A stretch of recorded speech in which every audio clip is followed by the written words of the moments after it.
Hello বন্ধুরা, কেমন আছো তোমরা সবাই? আশা করি সবাই খুব খুব খুব ভালো আছো। আমরা কিন্তু খুব ভালো আছি। তা জানো আমরা এখন কি করছি? আমরা এখন কি করছি? কি করছে? এইটা খাচ্ছি পেয়ারা মাখা। এর মধ্যে একটু ফল আছে, কি আছে, পেয়ারা আছে, শসা আছে, আর অল্প একটু আপেল আছে। রোজ তো ফল খাওয়া হয়ে ওঠে না, আমাদের মতো সাধারণ ঘরে রোজ ভর্তি ভর্তি ফল খাওয়া সত্যি হয়ে ওঠে না।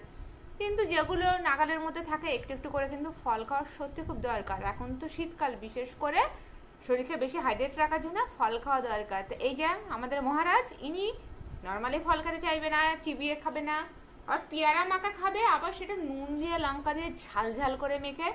তো এই পেয়ারা মাখাটা কিন্তু নুন লঙ্কা দিয়ে ঝাল ঝাল করে মেখেছে। সন্তুদা একটু খেয়ে দেখাও তো কেমন করে খেতে হয়। এই দেখো, আর ও এই নুন দিয়ে পেয়ারা মাখাটা লঙ্কা দিয়ে আর আর কদিন পরে ধনে পাতা দিয়ে। এখন ধনে পাতা প্রচুর দাম, এখনো পর্যন্ত আমাদের ঘরে ধনে পাতা ঢোকেনি, কিন্তু এক দুই দিন মানে ঢুকেছিল, তাছাড়া ঢোকেনি। তো ধনে পাতা ঘরে ছিলও না সত্যি কথা বলতে।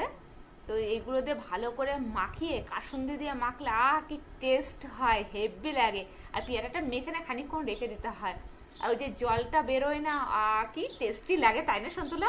পুরো মুখ ছেড়ে দেয়। তো ওই দেখো আজকে ফল খাচ্ছে, তাও একটু একটু করে। তো ওর জন্য মানে শীতকাল পড়েছে না বাবা? সন্তুলা ফল খাচ্ছে বলে কিন্তু শীতকাল পড়েছে, হ্যাঁ, কোনো কথা হবে না। তো আমরা এখন একটু করে ফল খাবো, ফল খেয়ে সন্তুলাকে ঘুম পাড়িয়ে দেবো। কারণ সন্তুলা কিন্তু আগে ভাত খাওয়া হয়ে গেছে, আজকে গুড বয় হয়ে তাড়াতাড়ি ভাত খেয়েছে, কারণ সকালবেলা একটুখানি খাবার খেয়েছিল, তাই না বাবা? ওর খিদে পেয়েছিল, ও তো খাওয়া দাওয়া হয়ে গেছে। তো এখন একটু ফল দেবো ওকে, ফল দিয়ে খানিকক্ষণ মধ্যে কিন্তু ওকে ঘুম পাড়িয়ে দেবো। হ্যাঁ, আর সন্তুলা ফল খেয়ে জল খায় না, ফল খেতে বলে জল খেতে নেই, তাই না?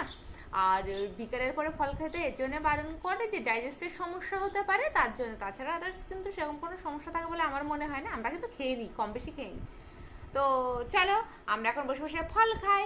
তোমরাও বাড়িতে কিন্তু একটু একটু করে ফল খাওয়া অভ্যাস করো, ঠিক আছে? যার যেরকম সামর্থ্য সেই সামর্থ্য অনুযায়ী ফল খাবে, কারণ প্রত্যেকটা ফলের কিন্তু প্রচুর গুণাগুণ থাকে। তো চলো এখনকার জন্য টাটা।